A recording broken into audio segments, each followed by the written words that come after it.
A pesar de la pandemia, a pesar de las tribulaciones, ¿verdad que bíblicamente no tenemos permiso para dejar de obedecer a Dios?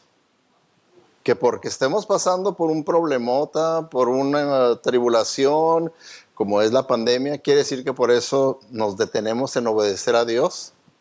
No, bíblicamente vemos la vida de Pablo, de los apóstoles, de los discípulos, y pasara lo que pasara, ellos sabían que hay que obedecer a Dios primeramente, hay que obedecerlo y hacer su voluntad, pase lo que pase. Entonces, así también nosotros, ¿verdad? Por eso es que estamos enfocándonos en lo que es la voluntad de Dios para nosotros. El Señor quiere que alcancemos. Esa es una de las cosas, hermanos, que tenemos que entender, el evangelismo, que es nomás para este tiempo. Porque ahorita, bueno, tenemos un culto de adoración y le llamamos adoración al tiempo que tuvimos, ¿verdad? Cantándole al Señor y todo. Bueno, la adoración va a continuar allá en la presencia de Dios, ¿verdad? Dice ahí que vamos a adorarle de una manera perfecta y sí, ¿verdad? En espíritu y en verdad con perfección. Pero, ¿va a haber evangelismo allá en el cielo? Entonces, ¿para dónde es el evangelismo? Y si no lo hacemos aquí, ¿cuándo? Es aquí donde se hace el evangelismo, es aquí donde nosotros obedecemos al Señor. Por eso le puso el Señor la gran comisión, lo más grande que el Señor nos está pidiendo que nosotros hagamos. Eso es, que podamos nosotros alcanzar al perdido, que Él nos quiere usar a nosotros, así con nuestras debilidades, con nuestras insuficiencias, con todo lo que nosotros veamos negativo de nosotros, dice el Señor. Por eso te escogí, porque yo quiero escoger una persona frágil en el que yo pueda mostrar mi poder a través de ellos. Y así es. Entonces, ahora, si usted hizo su oración en su guía de oración, hoy terminamos con el día 21, ¿verdad? De nuestra oración. Ya tenemos 3 semanas orando por nuestro uno, porque eso es lo primero que tenemos que hacer en el evangelismo, orar, orar, orar, orar. Eso es la guerra espiritual que hacemos, ¿verdad?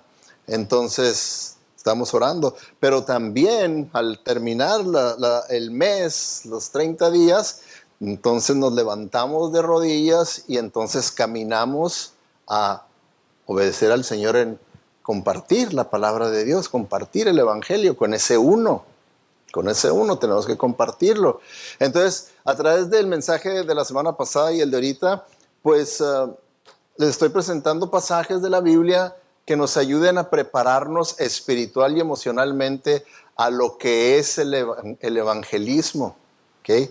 Porque es muy diferente, ¿verdad? Que en la adoración que tenemos aquí no encontramos ninguna oposición. Es algo bien hermoso, bien pacífico, nadie se mete con usted, nadie se le opone, aquí estamos en paz. Pero cuando venga el evangelismo es diferente. El evangelismo no es así y eso es lo que los estoy preparando para que veamos los aspectos que la Biblia nos da de cómo debemos de estar preparados para el evangelismo. Y lo que les he estado enseñando, pues es lo que Jesucristo nos advirtió. Nos advirtió, y siempre que tenemos una advertencia es porque hay algo extremoso que debemos de tener cuidado, que debemos de saber. ¿Okay? ¿Se acuerdan ustedes la semana pasada que les estuve ilustrando que para el evangelismo hay una línea que es la línea que debemos de cruzar, una línea de dolor, de esfuerzo, de sacrificio, porque estamos en este lugar de comodidad. Como les digo, cuando adoramos, estamos cómodos.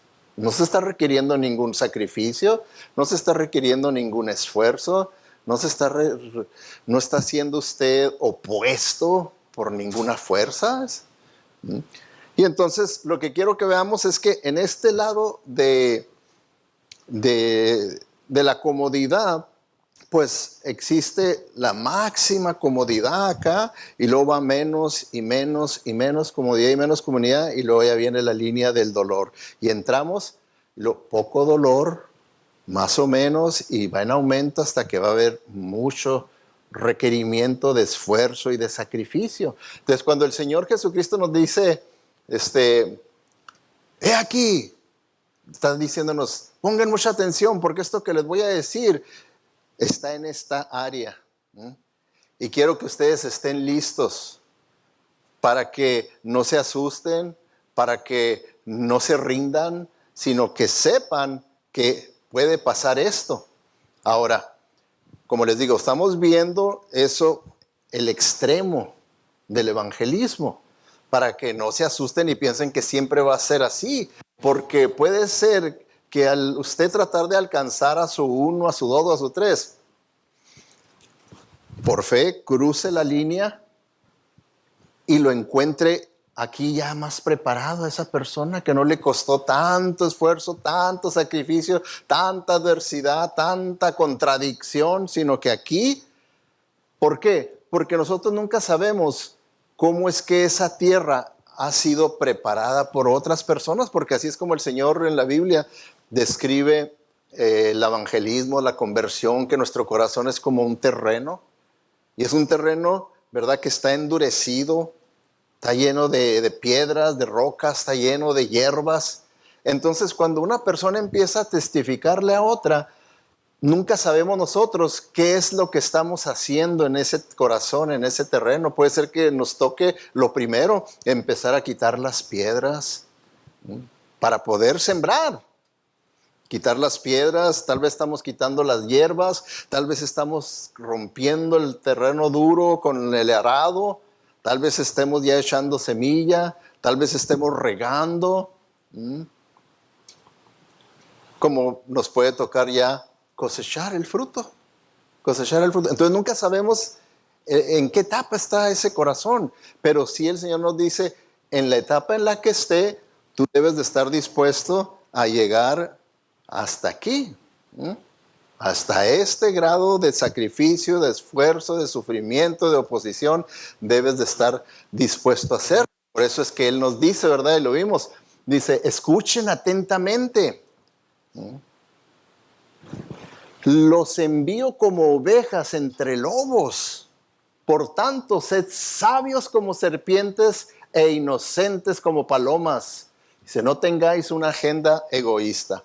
O sea que cuando nosotros vamos a hacer evangelismo, no se trata de nosotros. Eso es una agenda egoísta. Pensar que, pues yo soy un gran evangelista para ganar una alma más para Cristo, para que no es de nosotros. Eso es la obra de Dios. Porque cuando lo hacemos algo personal, nos vamos a ofender cuando haya oposición, cuando haya ofensas, nos vamos a ofender porque lo agarramos personal, pero no es personal.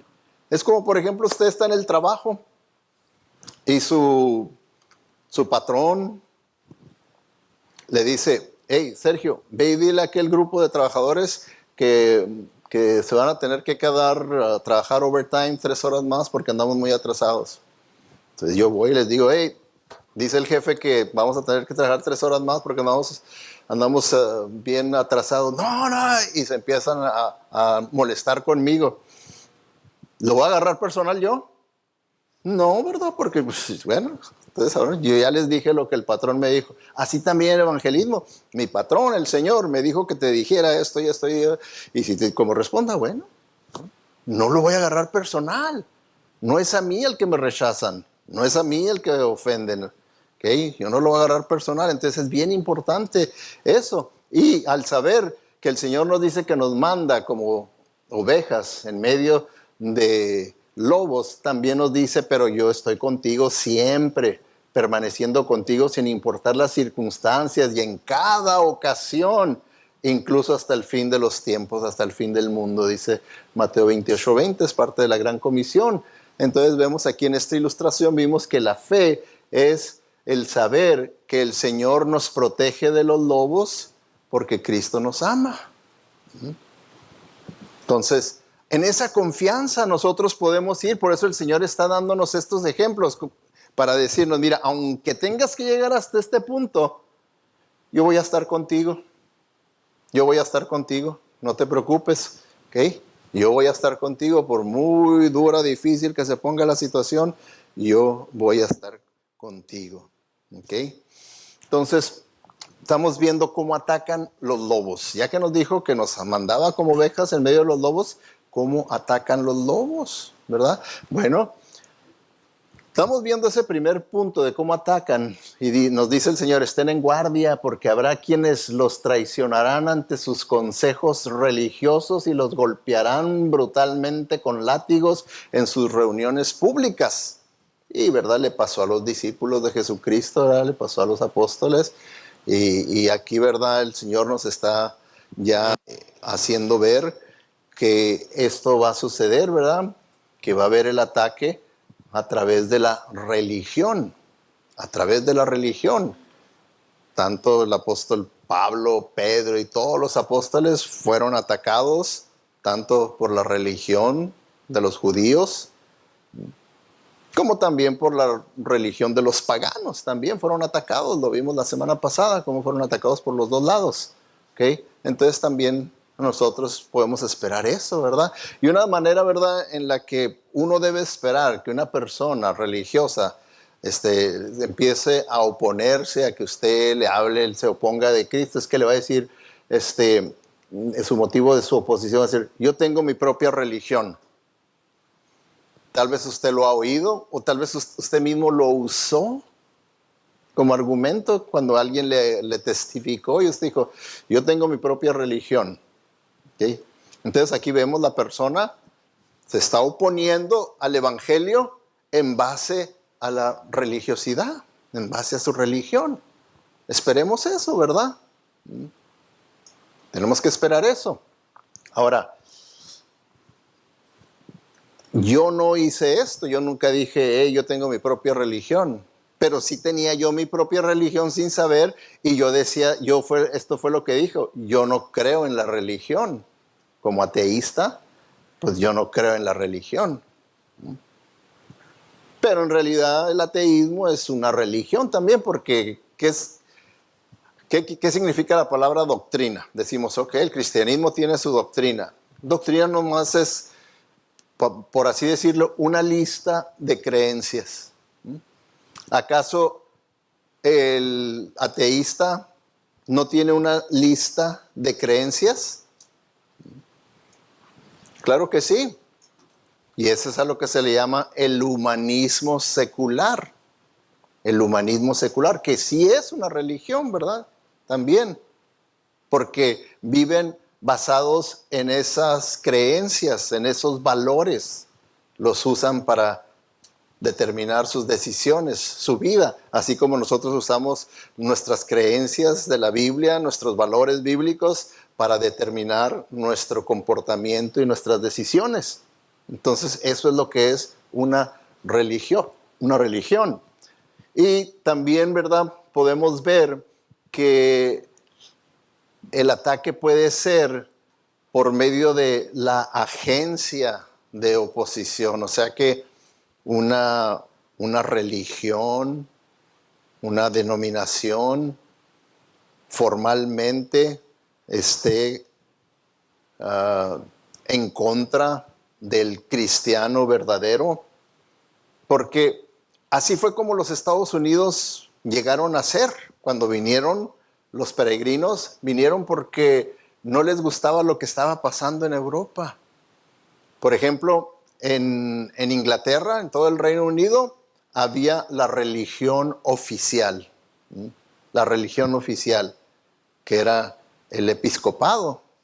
Era la religión oficial. Entonces, si usted no era episcopal, pues iba a ser visto mal. Tal vez ni siquiera le dieran trabajo, porque esa era la religión del gobierno, era la que el gobierno sancionaba, apoyaba. Y entonces, si usted no era un episcopal, pues estaba en contra del gobierno. Entonces, un gobierno puede ser así. En Alemania era otra denominación la que era la religión oficial, eran los luteranos. Y si usted no era luterano, estaba en problemas. Entonces, por eso se vinieron y dijeron, no, vamos a establecer una nación donde no haya un gobierno que tenga una iglesia oficial, que haya libertad de religión. pero no una religión oficial. ¿Por qué? Porque luego viene la persecución contra la gente y apoyada por el mismo gobierno y promovida por el mismo gobierno por no ser de esa misma creencia. Entonces, también el humanismo ateo también hace lo mismo, ¿verdad? Tiene sus propias creencias y puede también traer persecución contra los que no creen de la misma manera. Puede traer persecución y lo hemos visto y todo eso en realidad nomás va a ir en aumento. Cuando vemos las profecías bíblicas, vemos, ¿verdad?, que nomás va a ir en aumento. Porque miren, déjenme les enseño un gráfico en donde podemos ver la comparación entre lo que es las creencias del cristianismo comparadas con lo que es el humanismo secular. Y debemos de entender que el humanismo secular es la base de creencias y valores que tienen la sociedad sin Cristo. Y que principalmente, esas son las personas y que principalmente se las apoyan y se las reafirma un gobierno liberal. Se las reafirma porque un gobierno liberal es un gobierno secular, ateísta, ¿okay?, humanista. ¿Okay? Humanista. Fíjense, vemos aquí, para nosotros los cristianos es el lado izquierdo, el secularismo el lado derecho. Para nosotros, nuestra máxima autoridad es Dios, ¿verdad? Para el secularismo ateo, como no creen en Dios, pues es el Estado, el gobierno, la máxima autoridad. La máxima autoridad. Para nosotros, ¿verdad?, vivimos por fe. Y el equivalente de lo que es vivir por fe, el secularismo, es vivir con tolerancia. Pero han distorsionado el significado de la palabra tolerancia. ¿Por qué? Porque si yo no creo como ellos creen, soy un intolerante. Yo soy el intolerante. Para que yo pueda ser calificado de tolerante, tengo que creer como ellos. Si no creo como ellos, soy un intolerante. Cuando en realidad la palabra tolerante quiere decir, bueno, yo te voy a tolerar lo que tú crees, ¿okay? No te voy a perseguir, pero tú también tolera lo que yo creo y no traigas persecución contra mí.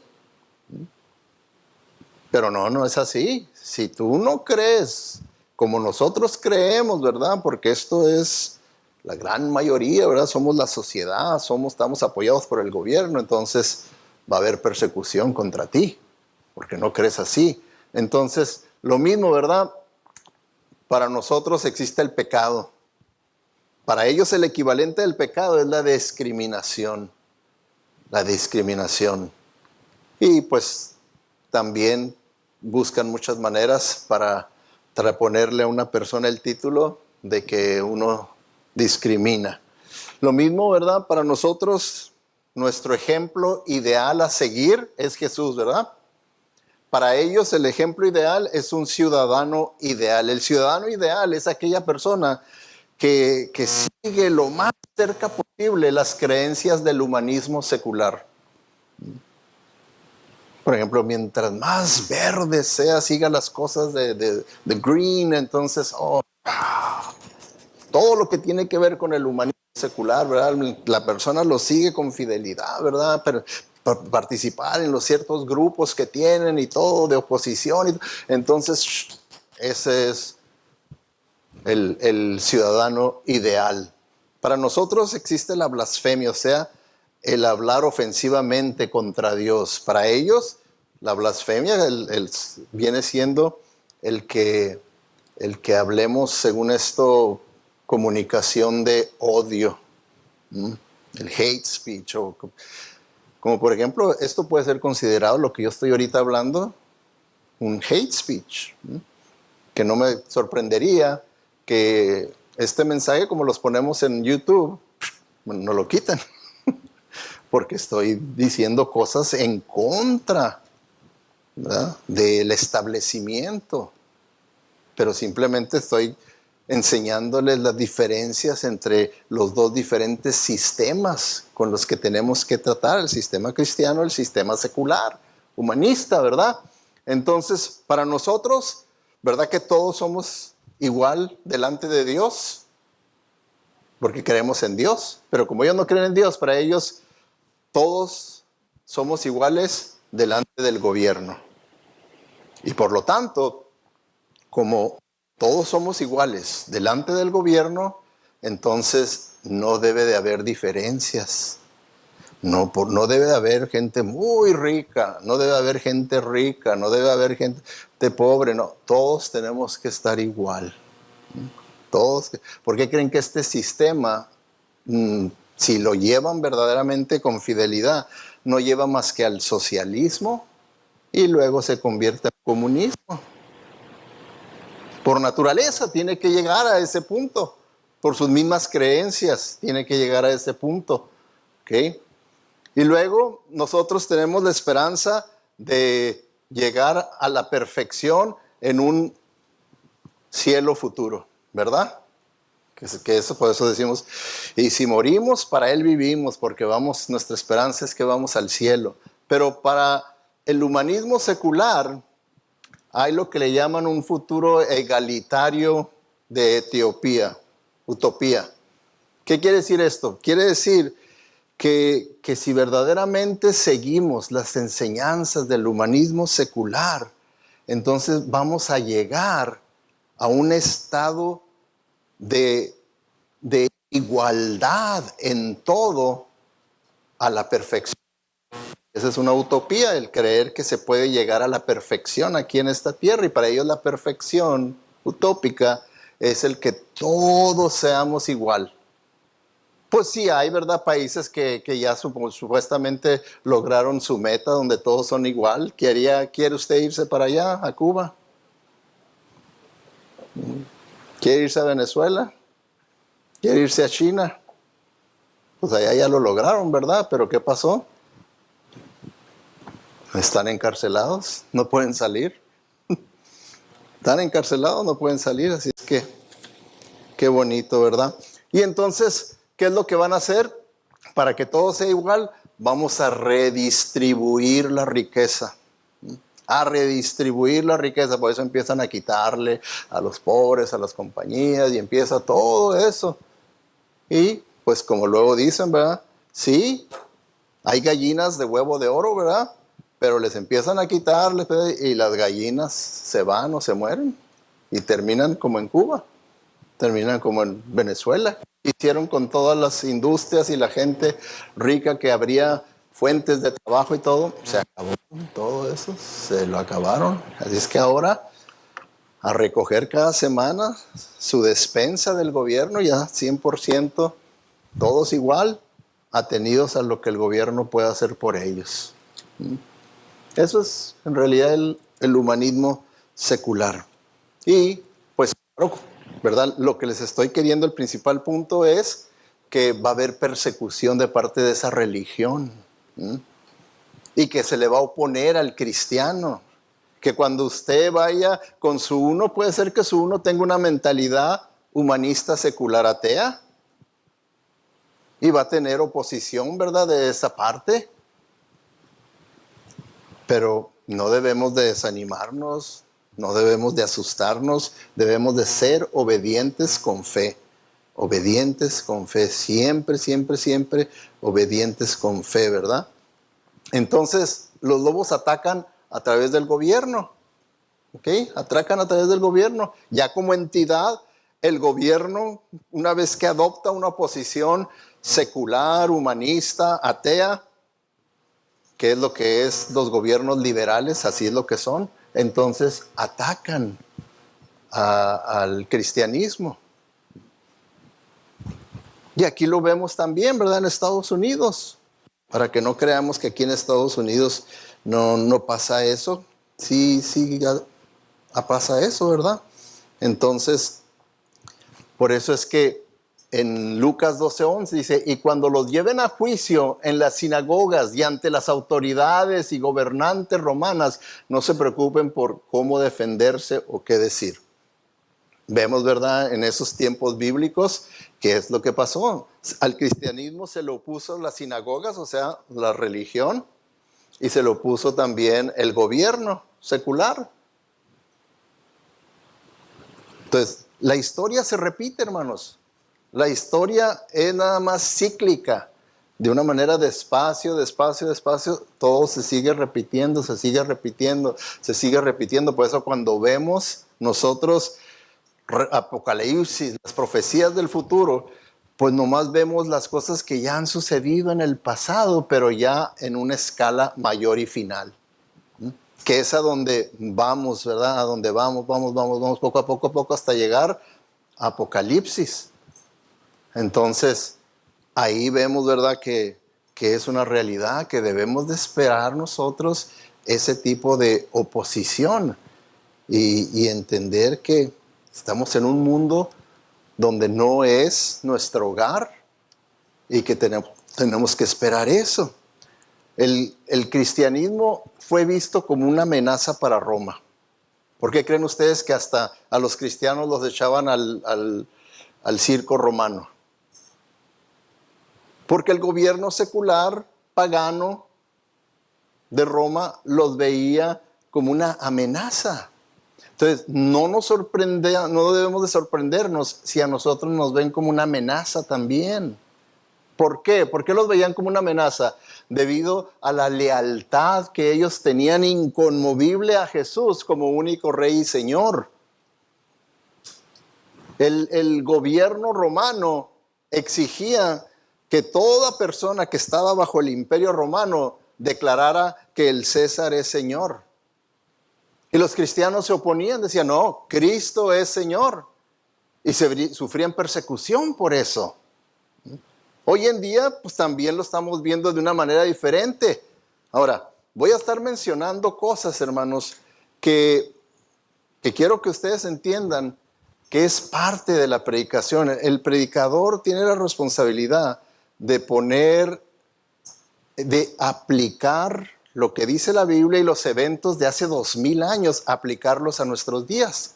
Eso es lo que le llama ser relevante. El poder ponerlo en nuestros días. Entonces, muchas veces cuando uno lo pone en aplicación a nuestros días, lo pueden ver mal, lo pueden ver a uno como político, lo pueden ver a esto, lo otro, pero ni modo, ¿verdad? Yo no tengo problema en cuanto a eso, nomás les hago ver por qué lo hace uno, porque tiene uno que ser relevante y aplicarlo a nuestra vida diaria para que podamos nosotros distinguir los tiempos y ver, ¿verdad? Aquí, nosotros también como cristianos, para nosotros, nuestro único Rey y Señor es Cristo. Entonces, una de las razones por las cuales, ¿verdad?, yo como pastor, líder de la iglesia, dije, no, la iglesia se tiene que abrir y no la vamos a cerrar, porque yo no estoy de acuerdo en que diga el gobernante, ¿verdad?, el gobernador, que la iglesia no es esencial. ¿La iglesia no es esencial? O sea, fíjense, es una palabra muy, muy tremenda, muy poderosa. Que aplicársela a la iglesia sin conocer las escrituras. ¿Ustedes creen que las escrituras dicen que la iglesia no es esencial? ¿Por quién murió Cristo? Por su iglesia. ¿Quién estableció la iglesia? Cristo. Y todo lo que vemos acerca de la relación de Cristo con su iglesia y todo, tenemos que decir, no, la iglesia es uno de los pilares más importantes para la nación, para el mundo. ¿Cómo que no es esencial? No es esencial, es como por ejemplo que usted está tratando de ahorrar dinero y ve sus gastos y dice, ¿sabes qué? Voy a tener que cortar el cable, al cabo que el cable no es esencial. ¿Verdad que ahí sí se aplica eso? Eso sí no es esencial, lo puedo quitar y ya. Puedo ver las noticias en internet, puedo hacer muchas cosas, ¿verdad? Pero no es esencial el cable. Pero decir que la iglesia es como el cable, que no es esencial, para mí me ofendió eso. Porque yo sé lo que dicen las escrituras. Y yo sé también lo que dice la Constitución. La Constitución, hermanos, tenemos que entender que para el gobierno es como la Biblia, en la que deben de basarse y guiarse. Y constitucionalmente, en la segunda enmienda, tenemos el derecho sin que el gobierno tenga que intervenir tenemos el derecho de reunirnos y hacer lo que nosotros querramos hacer aquí en la iglesia. Es un derecho constitucional en el que el gobierno no puede quitárnoslo porque es, como quien dice, lo que dice la Biblia, por la que se tiene que regir el gobierno, la Constitución. Entonces, claro que somos una amenaza, ¿verdad? Cuando nosotros decimos, y es lo que yo le decía a una persona, le digo, bueno, ¿por qué sí quieren respetar a los casinos? Nomás porque son de los indios y están en terreno de los indios y ellos son considerados como soberanos. Es una nación dentro de una nación y tienen soberanía. Bueno, pues eso es lo que la Constitución le da a la iglesia, esa soberanía, para que el gobierno no se meta con nosotros. ¿Por qué con nosotros sí se quiere meter y con los casinos no? ¿Se fijan? O sea, con esto les estoy ilustrando cómo, ¿verdad?, un gobierno secular, esa religión secularista puede oponerse al cristianismo de las diferentes maneras, así como en los tiempos romanos, cuando un cristiano decía, no, Cristo es Señor, y dependiendo, ¿verdad?, de los soldados que estaban haciendo esa revisión, esa inspección de los ciudadanos, había soldados que les daban oportunidad, mira, te voy a dar una segunda oportunidad, porque si no, vas a ir al circo romano y allá vas a ser devorado por los leones o por los osos o por eso, por lo otro. Así es que, ¿quién es Señor aquí en el Imperio Romano? Y si él se decía, Cristo es Señor. La última oportunidad, había soldados que les daban hasta 3 oportunidades. Última oportunidad. Y había muchos que decían, Cristo es Señor, al circo romano. A ser devorado por las fieras, hacer esto, junto con tus hijos y tu familia y todo. Y era feo el castigo, porque primeramente al papá, a la mamá, los hacían que vieran cómo las fieras devoraban a sus hijos. ¿Se imaginan ustedes lo que era el precio que tenían que pagar? Eso es cruzar esta línea en lo más extremo que podamos pensar. ¿Creen ustedes que nosotros, por alcanzar a nuestro uno, vamos a tener que pasar por eso? No, hermanos, es lo que les quiero hacer ver, ¿verdad? Que podamos ponerlo en contexto y ver que tenemos que obedecer, tenemos que ser la iglesia que verdaderamente no se rinde ante la pandemia, ante lo que sea, porque a poco porque hay pandemia ya no vamos a evangelizar, al contrario. Es cuando la gente está más sensitiva. ¿Por qué? Porque todo a su alrededor están oyendo, murió mi tío, murió mi hermano, murió fulano, murió fulano. Entonces están más sensitivos en cuanto a la vida y la muerte. Así es que hay que aprovechar y alcanzar a las personas para Cristo. Entonces, otra de las razones por las cuales era una amenaza para Roma el cristianismo era debido a la moral y la ética cristiana. Nuestra moral, nuestra ética en cuanto al matrimonio, los hijos, los esclavos, era completamente diferente a los de que tenía el imperio secular romano. Y es hoy en día lo mismo. ¿Cuál es nuestra ética y nuestra moral en cuanto al matrimonio? ¿En qué consiste el matrimonio? En la unión entre un hombre y una mujer y punto, ¿verdad? Pero ¿no el gobierno nos lo puso de otra manera? Y que tenemos que someternos, porque si tú no te sometes y todo, tú vas a estar rompiendo las creencias del secularismo humanista y vas a estar en realidad hablando y diciendo palabras de odio, y por lo tanto te vamos a poder meter en prisión. Ya hubo un tiempo atrás donde le calaron en una parte, en un distrito en Houston, Texas. La mujer, que era la mayor, entró de mayor, muy liberal ella,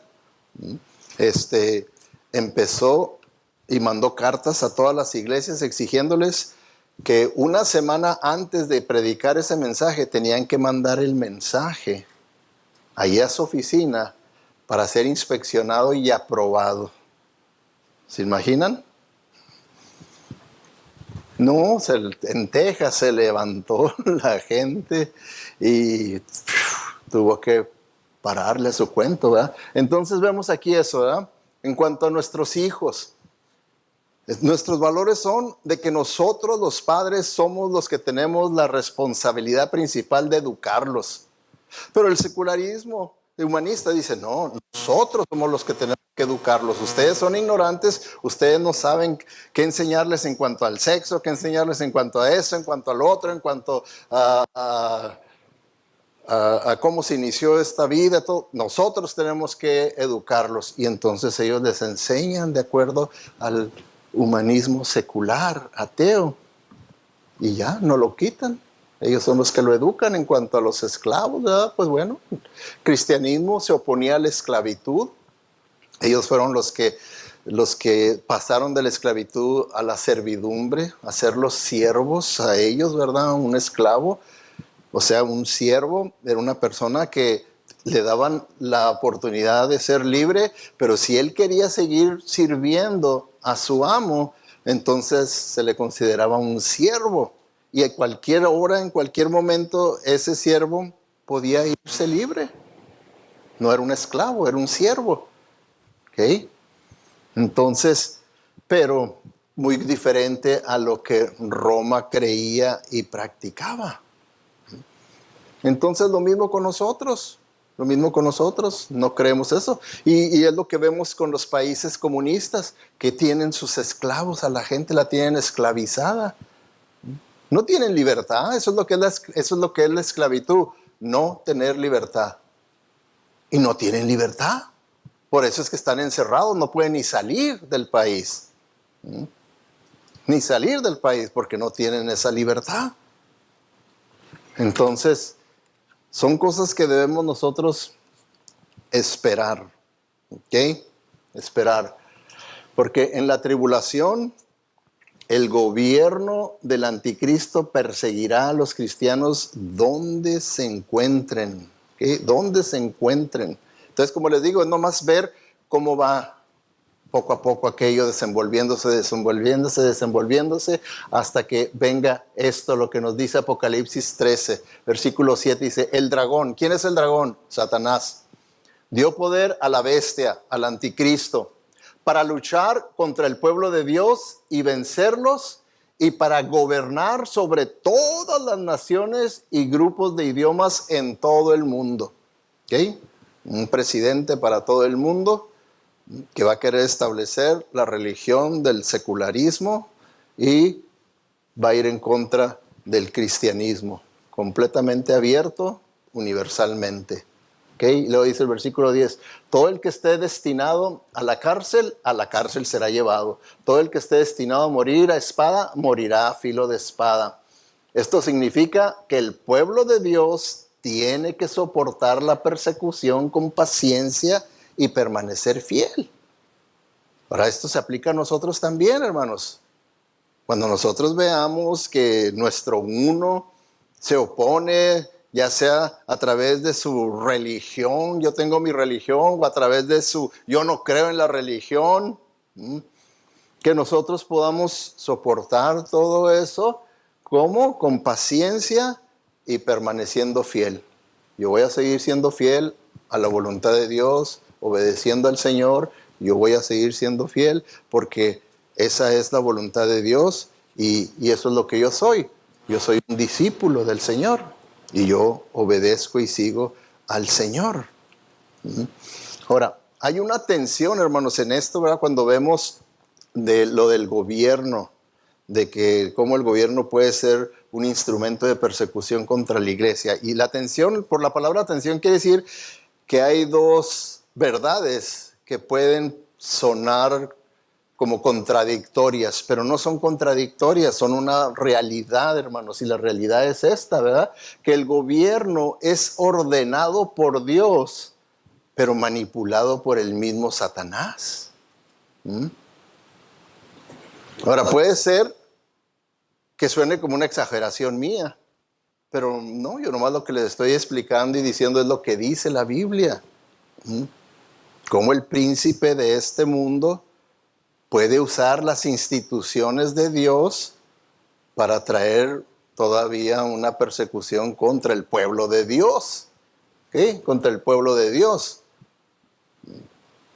porque es algo que tenemos nosotros que creer. Fíjense, Daniel, cuando vemos nosotros a los profetas del Antiguo Testamento, Daniel, Isaías, Ezequiel, ellos vieron fuerzas demoníacas detrás de los gobiernos en los que ellos vivían. Vivieron bajo gobiernos en Babilonia, en los medos, los persas, ¿okay? Y vieron fuerzas demoníacas, porque Daniel tiene ahí una porción donde comparte su conversación que tuvo con el ángel Gabriel. Y el ángel Gabriel le dice a Daniel, dice, pero durante 21 días el poderoso espíritu maligno que domina el reino de Persia me bloqueó el camino. Aquí está revelándole esa guerra espiritual que hay donde nosotros no vemos.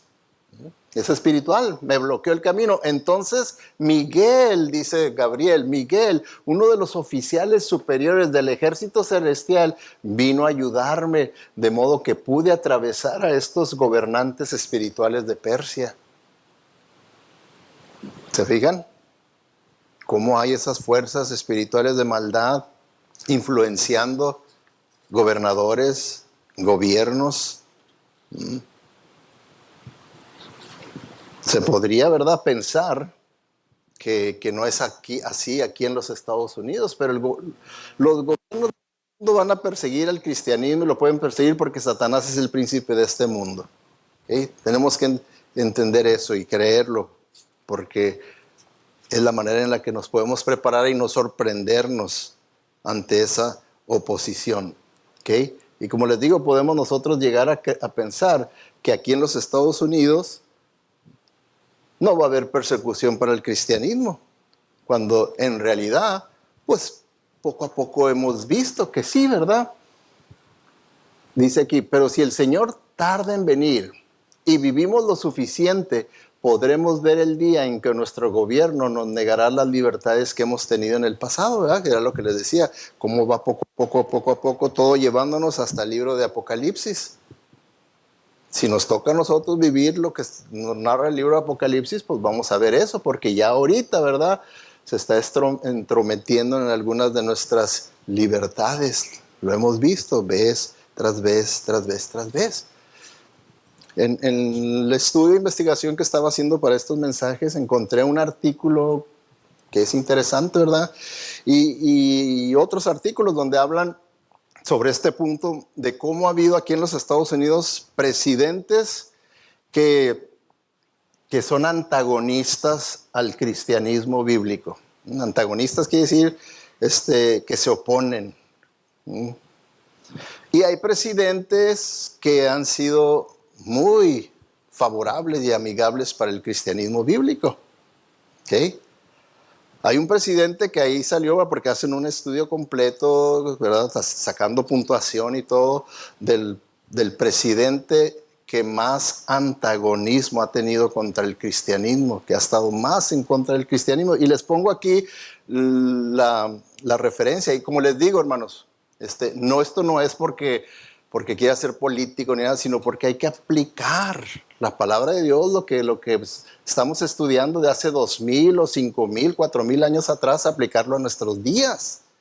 Tenemos que ser relevantes a nuestros días. Y este artículo es lo que dice, que el presidente Obama es el presidente más hostil hacia el cristianismo bíblico. Y les pongo ahí la referencia para que ustedes lo vean. Pueden tomarle ustedes una foto o pedírmela que se los mande. Y ustedes pueden leer las diferentes áreas, porque es muy complejo. Aquí nos dice, presenta primero los actos de hostilidad hacia las personas de fe bíblica. Y luego ya le da los eventos cuando sucedió aquello y la referencia original para que usted vea que no es nada más un chisme o que nomás es un ataque político de alguien que no le cae bien Obama, no, sino que es verdaderamente un estudio serio en el que se ve que ha sido el presidente que ha mostrado más hostilidad contra el cristianismo bíblico. Lo presenta número 2, dice actos de hostilidad del ejército liderado por Obama hacia las personas de fe bíblica. Y luego el punto número 3 dice actos de hostilidad hacia los valores bíblicos. Todos los valores bíblicos, él es el que más ha estado en contra. ¿De dónde salió el que completamente tantos años, cientos de años que teníamos con la creencia tanto bíblica como tradicional de que el matrimonio es entre un hombre y una mujer y punto? ¿Y quién nos lo quitó eso? Obama. Él fue el que dijo, no, puede ser entre un hombre y una mujer, puede ser entre cualquiera que se ame. Y luego, toda la educación sexual que se está dando, ahí fue donde comenzó. Bueno, Obama, toda esa educación sexual que tenemos descontrolada, pornográfica en las escuelas, ahí fue donde comenzó. Y así, ahí hay una lista en ese punto número 3 de todos los valores cristianos que fueron atacados durante su presidencia. Actos de preferencialismo por el Islam. Y ahí vienen también los ejemplos de cuándo, qué fue lo que dijo, qué fue lo que hizo, y puede uno ver todo eso. Entonces, estamos viendo cómo atacan los lobos. A través de religión, atacan a través del gobierno, ¿okay? Atacan a través del gobierno y también, hermanos, atacan a través de la familia. ¿Okay? Ahora, fíjense, ¿no son estas las 3 instituciones de Dios? Dios instituyó la familia y luego instituyó lo que es la iglesia o la religión verdadera y instituyó también el gobierno. 3 instituciones divinas de Dios, pero Satanás las usa en contra del pueblo de Dios. Las usa. Ahora, aquí cuando ataca a través de la familia pueden decir, pastor, ya le exageró de más, ¿verdad? Pues ya párele. Dice, el peor enemigo de ustedes lo tendrán en su propia familia, dice el Señor Jesucristo, no soy yo. Lo tendrán en su propia familia. ¿Ok? ¿Por qué? Nos dice, entre hermanos se traicionarán unos a otros. Cada uno se entregará al otro para que los maten. ¿Okay? Los padres traicionarán a sus hijos y los hijos atacarán a sus padres y los matarán. Todo el mundo los odiará a ustedes por ser mis discípulos. Pero si ustedes confían en mí hasta el final, yo los salvaré. Yo los salvaré. Entonces, vemos, ¿verdad?, que eso es lo que la palabra de Dios nos dice. Entonces tenemos que esperar eso, porque dice, los discípulos no son superiores a su maestro y los siervos no son superiores a su amo, ¿verdad que no? Dice, los discípulos deben parecerse a su maestro y los siervos deben parecerse a su amo. Y lo dice el Señor Jesucristo, si a mí, el maestro y amo, me han llamado príncipe de los demonios, a mis discípulos y siervos los llamarán con nombres todavía peores. O sea, no se sorprendan. Si a Jesucristo, que era perfecto, era Dios en la carne, todo eso le dijeron que era un borracho, que era un fiestero, que todo lo que hacía era bajo el poder de Belcebú y bueno, tantas cosas que le dijeron. Dice, entonces ustedes no se sorprendan, ¿verdad? Cuando estén hasta acá y empiecen esa clase de ataques, no lo tomen personal, manténgase en calma. ¿Verdad que no está fácil? Necesita estar uno lleno del Espíritu Santo, manténganse en calma, muestre que Cristo vive en usted, que el Espíritu Santo le da a usted dominio propio y que usted tiene el amor de Cristo para continuar con fe, con esperanza, buscando la salvación del perdido. ¿Ok? Es lo que nos dice. ¿Por qué? Porque no debemos de temer, dice, no teman a los que matan el cuerpo, pero no pueden matar el alma. Teman más bien al que puede destruir alma y cuerpo en el infierno. ¿Quién es ese? Dios. Dice, mejor que su temor esté en Dios, no en el hombre. No le teman al hombre. Mejor témanle a Dios. Ahí es donde deben de ustedes tener más cuidado. ¿Ok? Ahí más cuidado. Y luego, ¿verdad? Vamos a terminar con un versículo donde nos dice que el compartir nuestra fe con las personas es una evidencia de tener una fe genuina. El no compartir nuestra fe con los perdidos a nuestro alrededor es evidencia de tener una fe muerta. Una fe muerta. Porque dice, cuando los entreguen, no se preocupen. Bueno, ese no, ese es este. Si alguno declara ante la gente que es mi seguidor, yo declararé a su favor ante mi Padre que está en los cielos. Pero al que me niegue públicamente, también yo lo negaré delante de mi Padre que está en los cielos. ¿Sí? Ahora, la palabra negar no tan solo quiere decir, ¿verdad?, como lo que hizo Judas, que dijo esto, o como lo hizo Pedro, decir, no, yo no lo conozco, no sé ni quién es. No, también quiere decir que nosotros negamos que somos seguidores de Cristo, que tenemos una fe en el Señor Jesucristo, cuando permanecemos calladitos. ¿No? Calladitos. ¿Por qué? Porque dice que el no negarlo quiere decir que estamos declarando ante la gente nuestra fe. Eso es no negar lo que estamos declarando ante la gente nuestra fe. Si no estamos declarando ante la gente nuestra fe, estamos negándolo pasivamente. Eso es la negación pasiva, como hay la negación activa, como la que hizo Pedro, decir, no, yo no lo conozco, no sé quién es. Esa es una negación activa, pero la negación pasiva es calladito. De aquí no va a salir nada. Es como les he platicado en ocasiones, cuando yo no era cristiano, que trabajaba de mesero, había un compañero de trabajo mesero que sí se veía, ¿verdad?, que su vida era diferente. Ahí cuando nos juntábamos y andábamos platicando tonterías, con malas palabras, él se retiraba, ¿verdad?, y todo. Bueno, fue en ese tiempo cuando el Señor me alcanzó y me salvó, y entonces todavía un poco de tiempo seguí trabajando ahí, ¿verdad? Y entonces yo le empecé a testificar a él. Empecé a testificar y me dijo, yo soy cristiano, ya tengo tantos años, y me dijo todos los años que tenía de cristiano y todo. ¿Y por qué nunca me dijiste nada? ¿Por qué nunca me dijiste nada? Me sorprendió que me dijera que era cristiano. Digo, algo tan hermoso, tan bonito, la conversión.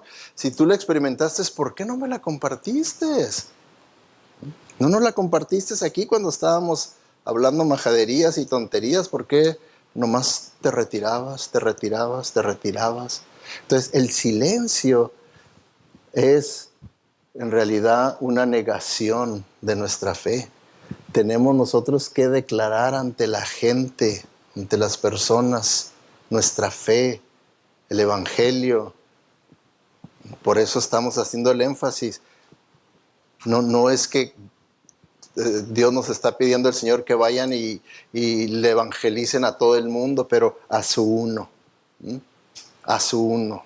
Ahí a ese uno, vayan y evangelícenlo. ¿Okay? Vamos a orar. Te damos gracias, Padre Celestial, por tu misericordia que tienes para con nosotros, porque reconocemos, Señor, que no somos salvos por nuestras obras, por nuestros méritos, porque te hayamos escogido a ti, sino porque tú, Señor, en tu misericordia, nos escogiste, veniste, nos buscaste, nos tocaste, nos quebrantaste, nos convenciste, Señor, nos redimiste. Y Padre Celestial, ahora sabemos que tenías ese propósito de querernos usar a nosotros, así como usaste a las personas que nos hablaron y nos llevaron a la fe en ti, que así tú quieres usarnos también a nosotros para que llevemos a otros a la fe en ti, Señor. Ayúdanos, Padre, a que seamos fieles a ti y que de esa manera podamos probarnos a nosotros mismos, a nuestra conciencia, que nuestra fe es genuina, que es verdadera, que no somos nada más religiosos, sino que somos tus discípulos. Te lo pedimos todo para únicamente honrarte, glorificarte y darte a conocer ante los perdidos. En el nombre de Cristo Jesús lo pedimos. Amén.